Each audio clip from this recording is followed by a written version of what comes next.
¿Cómo están las matemáticas? Bien. ¿Y tú, Lore? Muy bien. Vamos a comer. Vale.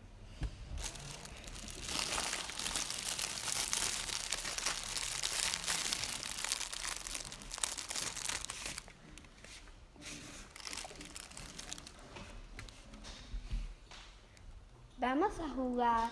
Vale.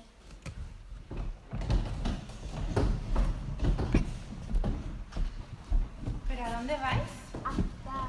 Pero Soa, ¿tú sabes que es tu responsabilidad recoger la mesa? ¿Cuántas veces te lo he tenido que decir? Es que se me ha olvidado. Pues mira, siempre se te olvida, siempre me lo dejas a mí. La última vez que invitas a tus amigas. Vale, muy bien. Volver al sitio. Número 2.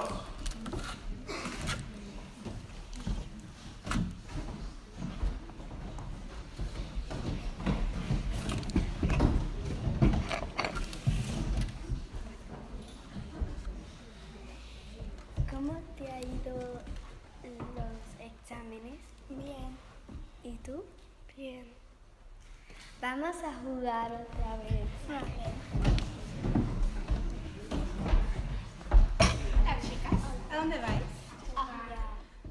Pero Soa, ¿no se te olvida un pequeño detalle? No. ¿Segura?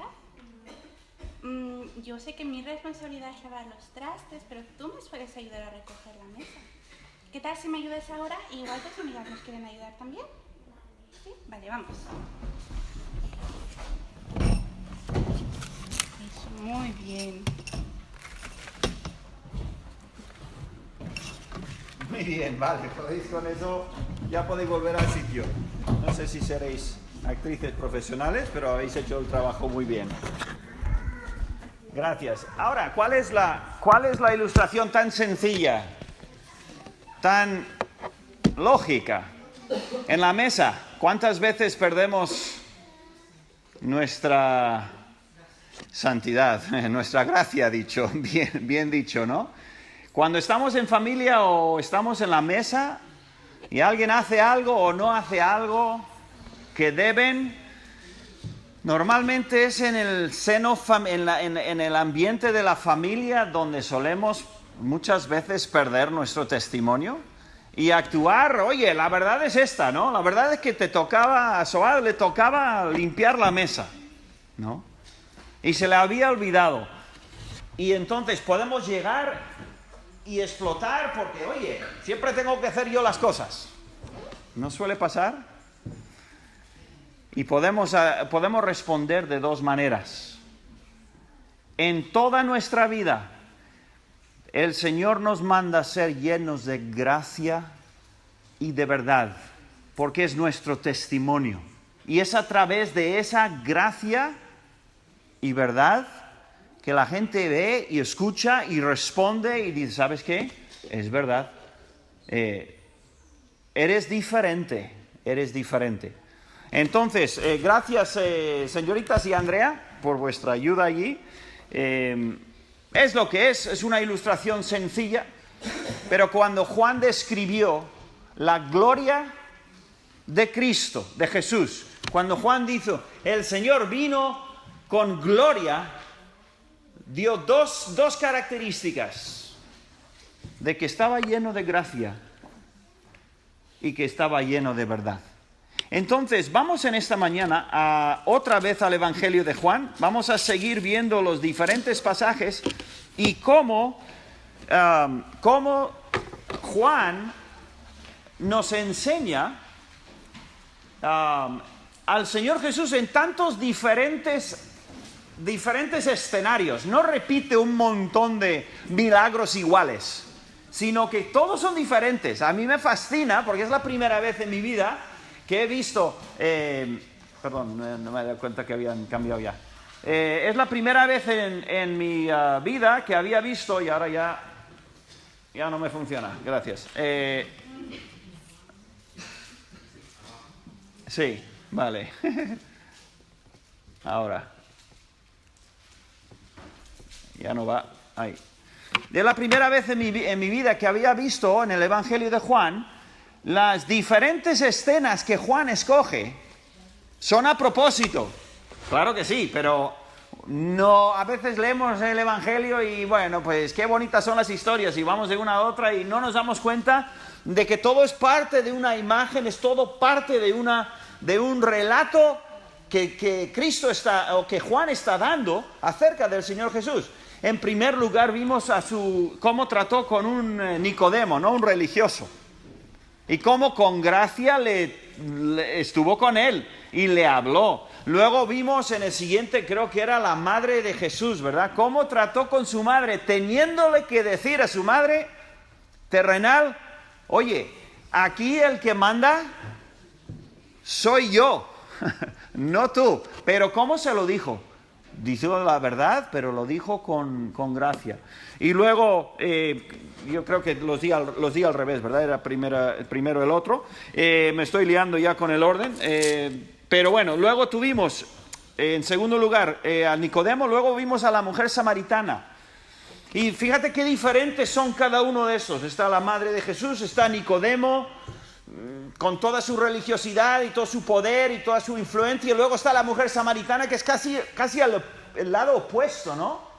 Si Nicodemo era respetado, si Nicodemo era grande, si Nicodemo tenía mucha influencia, esta mujer samaritana, con su vida que había llevado, todo al revés. Era lo peor de lo peor, la más mala reputación y fama que podía tener una persona, estaba allí, un fracaso absoluto. Y sin embargo, por su gracia, el Señor le convirtió, de alguna manera, en un instrumento para la salvación de un pueblo entero. Casi un pueblo entero. Fíjate la gracia de Dios en coger a una vida destrozada, rota, marcada por el pecado y la derrota, y cómo el Señor lo coge y lo levanta y lo usa y lo santifica y lo perdona. ¿Y qué está enseñándonos Juan? Así era Jesús. ¿Y cómo tenemos que ser nosotros? En nuestro trato, no solo con familia, con amistades, pero con extranjeros también, donde sea que vayamos.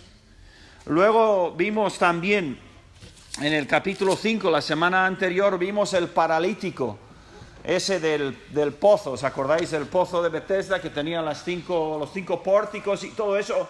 Y vimos cómo el Señor obró con él, con alguien que no esperaba absolutamente nada.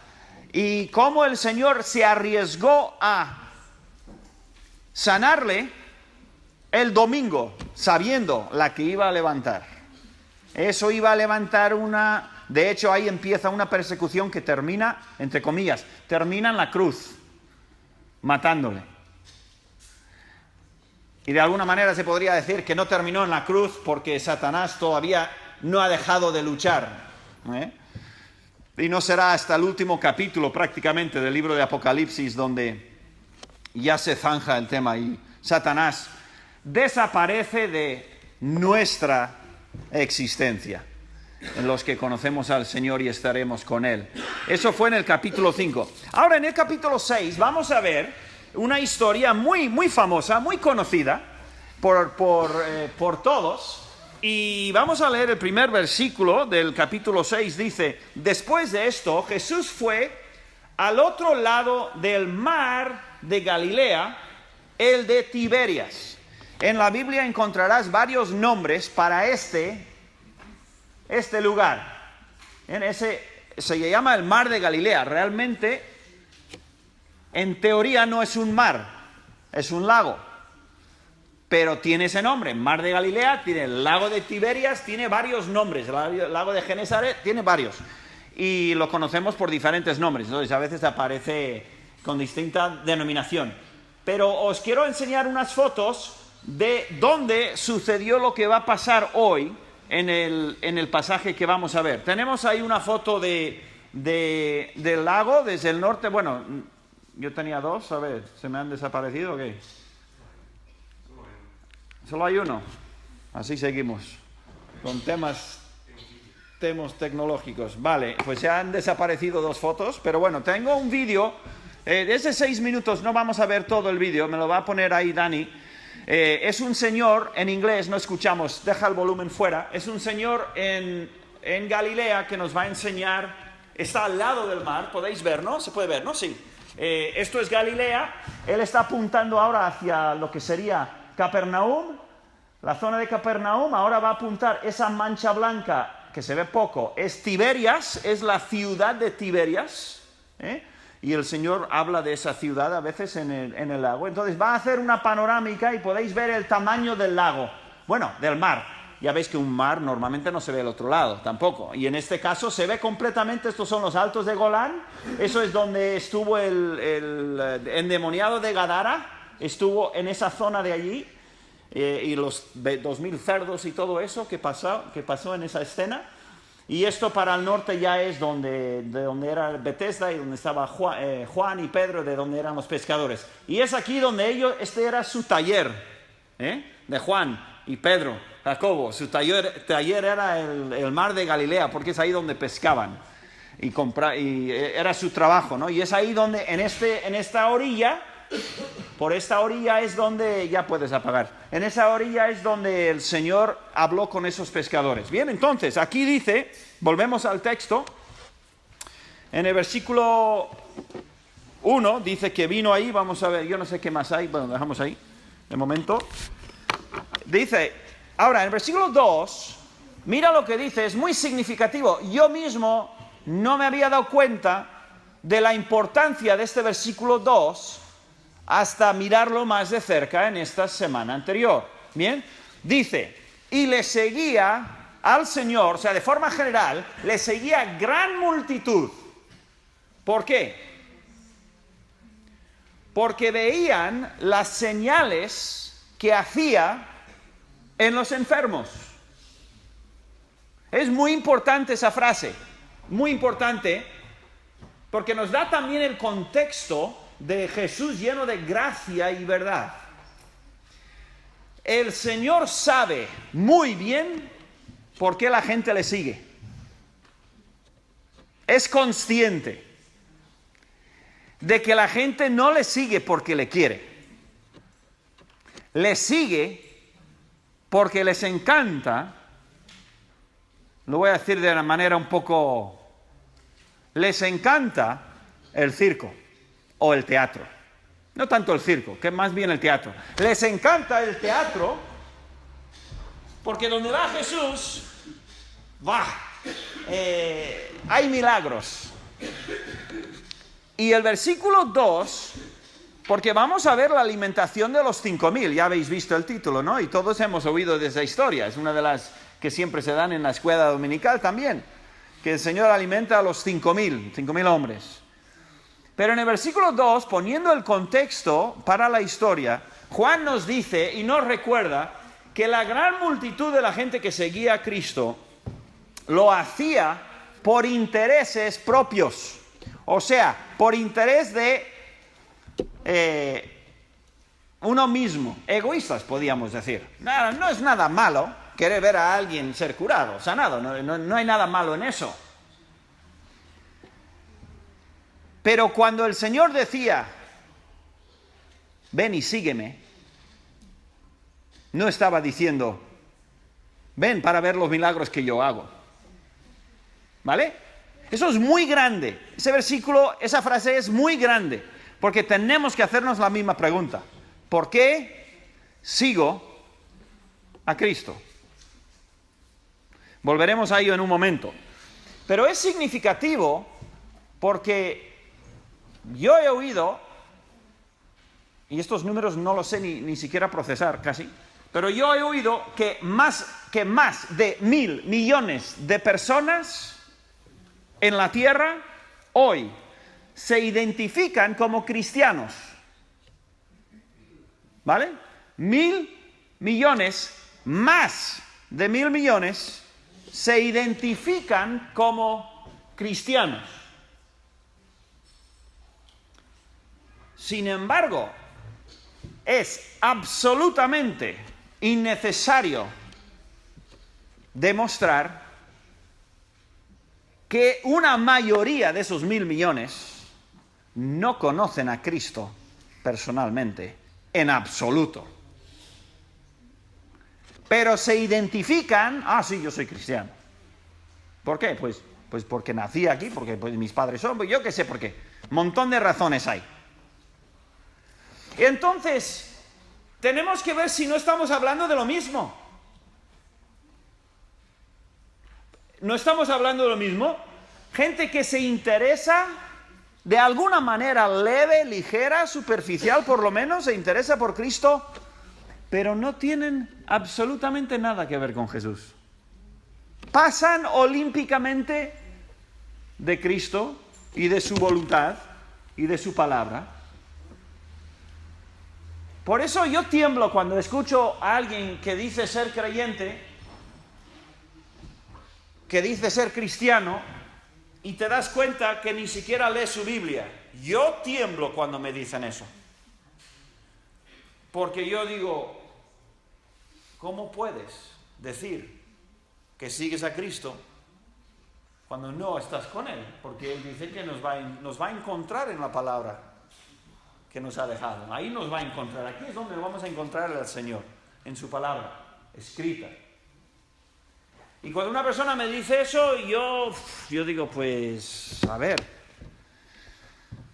no sé. Aquí tenemos Juan diciéndonos que una gran multitud de personas seguían a Cristo, pero seguían al Señor por lo que querían ver y lo que podían disfrutar.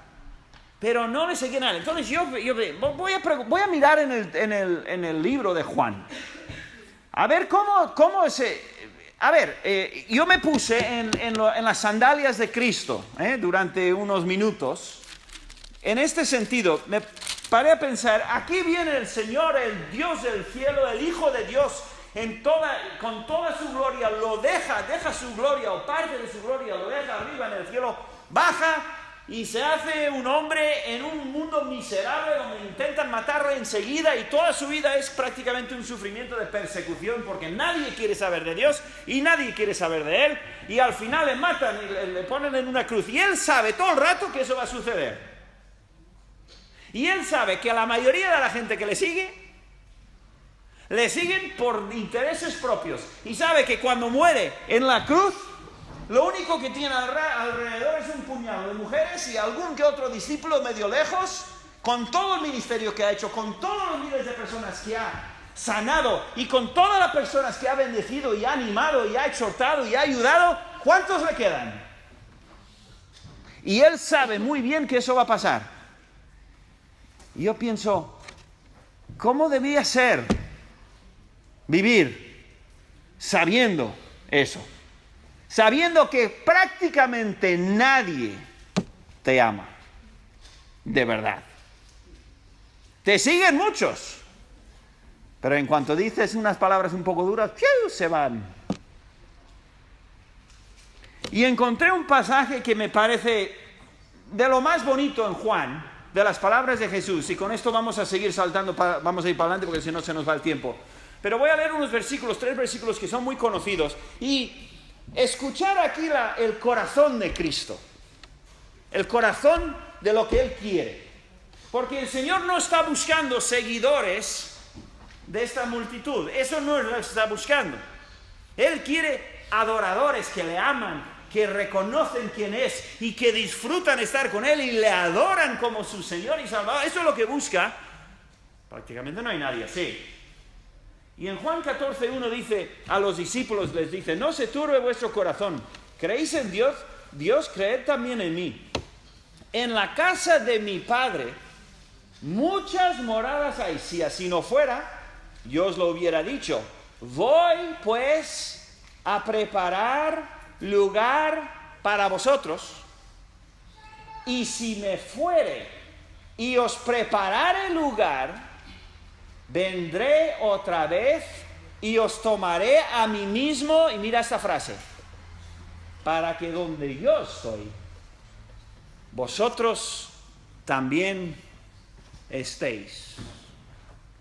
Y cuando leo eso, pienso en el huerto del Edén, donde por las tardes venía Jehová Dios al huerto buscando a Adán y Eva, ¿y qué es lo que quería hacer? ¿Mostrarles milagros? ¿Qué es lo que quería Jehová Dios en el huerto de Edén con Adán y Eva? Comunión. Quería compañerismo, quería disfrutar de charlar y pasear y ver y gozarse el uno del otro. Y ¿sabes qué? El deseo de Dios no ha cambiado en 6.000, 7.000 años. Dios todavía busca adoradores que le aman por quién es Él, no por lo que ha hecho. Si ha hecho mucho, mira la naturaleza, qué bonita es. Estamos aquí en el País Vasco rodeados de preciosidad. Pero imaginaros un padre, bueno, los que sois padres, los que sois madres, los años, y entramos un poquito en la experiencia de Dios en este sentido. Porque por muchos años, y a veces de mala manera luego, los hijos, ¿qué quieren de nosotros? Lo que podemos darles. Dame 50 euros. Necesito una bici. Me quiero un ordenador. Papá, el móvil, este está estropeado, dame uno mejor. Etcétera, etcétera, etcétera, etcétera. Y llega un buen día en que el padre o la madre dice, oye, ¿yo qué estoy aquí? ¿Para qué estoy aquí? ¿Te crees que yo soy Carrefour o qué? ¿Os dais cuenta de que debe ser de que el hijo o la hija busca estar con el padre o con la madre porque lo disfruta, porque quiere estar con ellos? ¿Verdad que sí? A ver, padres, madres, ¿no es cierto? Y a veces nosotros como hijos, y yo era igual, yo a vivir a tope, ¿no? A correr con mi moto, a jugar a fútbol, a pescar o lo que sea. Y a veces y cuando me fui a la universidad, ¡guau! ¡Qué bueno! ¡Qué diversión! ¡Qué divertido! Y yo luego, ahora hace unos años, cuando dejamos a nuestro hijo David, hace 11 años que le dejamos, él era el primero en salir de casa, claro. Yo me acuerdo, ¡ay, qué triste! ¡Qué difícil era dejar al hijo marcharse a la universidad! Él feliz y contento, Daniel feliz y contento, Samuel feliz y Rachel también. Bueno, cada uno, porque cuando estás en ello, estás ahí a disfrutar. Y no es que se olvidaron de nosotros, pero sabes, nosotros les echamos mucho de menos a ellos. Creo que más que ellos a nosotros. Ellos estaban envueltos en la aventura de la vida, en la aventura de las nuevas cosas que hay por delante. Y el Señor Jesús vino, hizo todo lo que hizo en despojarse de su gloria y llegar a ser hombre, hacerse hombre, para tener una relación y restablecer, reconciliar consigo a los hombres. Y tiene multitudes que le siguen, y solo le siguen porque hace milagros. Y Él lo sabe. Entonces vamos a leer, vamos a leer el pasaje casi seguido porque hace falta. Entonces subió Jesús a un monte y se sentó allí con sus discípulos. Y estaba cerca la Pascua, la fiesta de los judíos, cuando alzó Jesús los ojos y vio que había venido a él gran multitud.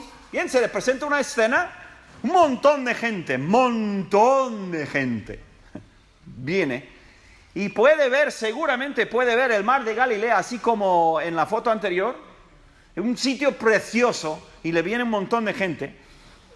Y dice a Felipe, ¿de dónde compraremos pan para que coman estos? Porque evidentemente había empezado a enseñar, había llegado la hora de comer y aquí nadie ha venido con intención nadie ha traído sus bocadillos, menos un niñito, ¿verdad? Los demás, y el Señor le mira a Felipe y le dice, oye, ¿cómo le vamos a dar de comer a estos? ¿Dónde vamos a comprar comida para eso? Se presenta una necesidad, como en tu vida y en la mía. A veces se nos presenta una necesidad grande. Y como que el Señor bueno, vale, ¿qué vas a hacer? A ver, ¿cómo vas a solucionar esto?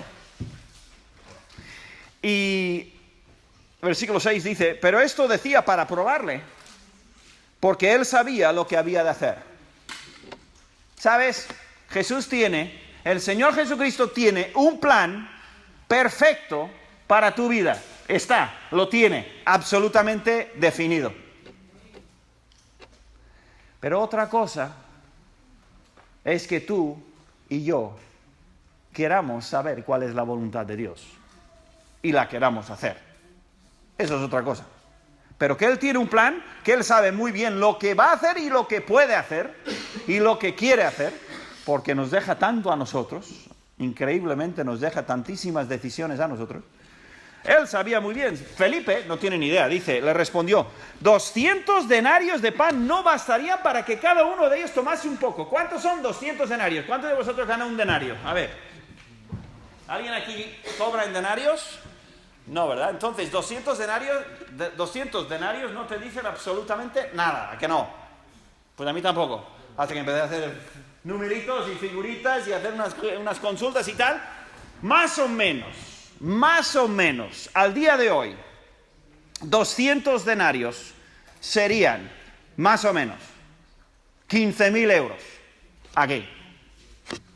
En algunos sitios podría ser mucho más. Más o menos, es un global. ¿Bien? Mirando la cultura, lo que cobraban, lo que trabajaban, las horas, pim, pam, pam, más o menos 15.000 euros. Podrían ser fácilmente 30 y 40.000 también, pero por abajo 15.000 euros. Imagínate que tú digas, es que mira esta multitud, es que ni con 15.000 euros les damos más que para probar un poco cada uno. Fíjate que si era una multitud, porque dijo 15.000 euros, Felipe. Dice, con eso no tenemos ni para empezar. Enorme la multitud. Claro, luego nos dice cuántos eran, pero eso es lo que Felipe dice. Pues, ¿sabes qué, Señor? Esto no vamos a poder solucionar esto, ¿no? Versículo 8 y 9. Uno de sus discípulos, Andrés, hermano de Simón Pedro, le dijo, aquí está un muchacho que tiene 5 panes de cebada y 2 pececillos más. ¿Qué es esto para tantos? Entonces, otro de Andrés por lo menos parece que estuvo mirando a ver qué hay, a ver si todos han traído un bocadillo, lo tiene escondido. No. Pero hay un chico aquí que tiene, que son 5, siempre se me olvida, si son 5 panes o 5 peces. Creo que son 5 panes, ¿no? 5 panes y 2 peces. Dice, bueno, ¿qué vamos a hacer con eso? Mira esta multitud y lo único que tenemos. Y tomó Jesús aquellos panes. Y había, 10. Entonces Jesús dijo, haced recostar a la gente. Y había mucha hierba en aquel lugar y se recostaron como un número de 5.000 varones. ¿Por qué no nos dijo cuántos eran? Porque la gran especulación es, ¿cuántos había? Yo qué sé. Juan solo contó los hombres, o más o menos, yo no sé por qué, pero él dijo 5.000 hombres, habían 10.000, 15.000 personas por lo menos. Y tomó Jesús aquellos panes y habiendo dado gracias, los repartió entre los discípulos y sus discípulos entre los que estaban recostados, asimismo de los peces cuanto querían. Entonces empezaron a repartir y como sabéis bien la historia, no se acababa la comida. Los panes se reproducían, era como esta cestita de aquí, que tiene como una docena de panecillos y si se lo da a Paulita le digo, venga, reparte. Cuando termina con 12 ya no hay más, ¿no? Pero ella sí. Oye, ¿qué está pasando aquí? Cada vez que sacan algo sigue estando ahí la comida. Hasta que terminaron. Y todos comieron. Lo que querían comieron. Pan y pescado. Tremendo. Pero fíjate los detalles del Señor Jesús. Y con esto tengo que ir parando, he gastado mucho tiempo al principio, pero fijaros que el Señor, sabiendo que la multitud solo le sigue porque hace milagros,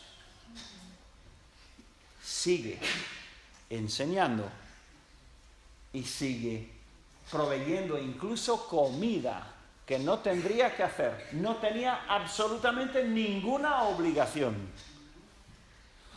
Pero por gracia, por pura generosidad y amor y amabilidad y grandeza de su corazón, el Señor les bendice a todos con ese alimento. ¿Por qué? Juan dijo, lleno de gracia y verdad. nosotros que pronto a veces nos cansamos, ¿verdad?, de ser generosos o de ayudar. ¿Cuántos de nosotros, cuando hay una oportunidad de ofrenda especial, como para los hermanos Colorado, como luego en Navidad para igual el hermano Aarón, Tamán y esos, cuántos cada vez que hay una oportunidad siempre decimos, qué bien, otra oportunidad para dar generosamente al Señor? Eso sería ser lleno de gracia, como es Jesús, que siempre daba, incluso sabiendo que no se lo merecían. Si no venían porque le amaban a Él, que va, todo lo contrario, venían porque hacía los milagros que hacía.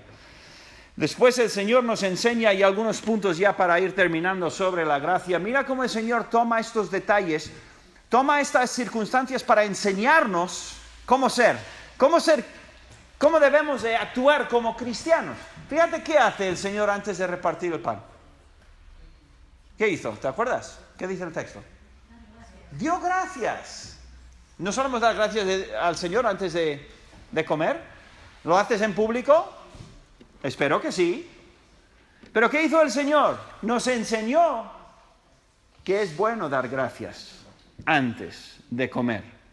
Detalles de la vida que el Señor nos enseña cuando no tiene que ver el tema, pero siempre el Señor está enseñando, siempre guiando, siempre mostrando el mejor camino, la mejor manera de hacerlo. Fíjate en el versículo 12. Y cuando se hubieran saciado, dijo a sus discípulos. Fíjate, el Señor solo habla 3 veces en este pasaje. Solo habla 3 veces, y esta es la tercera. Dice, recoger los pedazos que sobraron para que no se pierda nada. ¿Cómo debe ser el cristiano?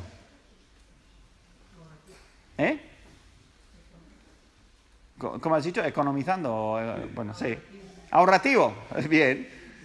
No es un detalle. ¿Por qué lo dijo el Señor así? Si no era para enseñarnos algo. Digo, luego eran 12 que eran para los discípulos. Puede ser, pero Él dijo precisamente recoger los pedazos que sobraron para que no se pierda nada. Deberíamos incluso en eso seguir el ejemplo del Señor y darnos cuenta que nos está enseñando a vivir. Nos está enseñando a ser llenos de gracia y de verdad. No solo a ser agradecidos, sino también a saber manejar bien los bienes que Dios nos da para tener buen testimonio. Y son detalles, tremendos detalles aquí. Sigue el pasaje para adelante y no tengo tiempo, pero en el versículo 15, terminando el pasaje, dice, pero apoderándose, los hombres dijeron, este verdaderamente es el profeta, dice el versículo 15, pero entendiendo Jesús que iban a venir para apoderarse de él y hacerle rey, volvió a retirarse al monte él solo. ¿Por qué? Porque la gente que le rodeaba, quizás exceptuando la mayoría de los discípulos, quizás algunos, no sé, la mayoría de ellos seguían a Jesús simplemente por lo que ganaban ellos. Y quiero terminar esta mañana dejando esa reflexión a ti y a mí. ¿Por qué sigo a Cristo? ¿Porque me da lo que quiero? ¿Porque suple mi necesidad económica? ¿Porque me da buena salud?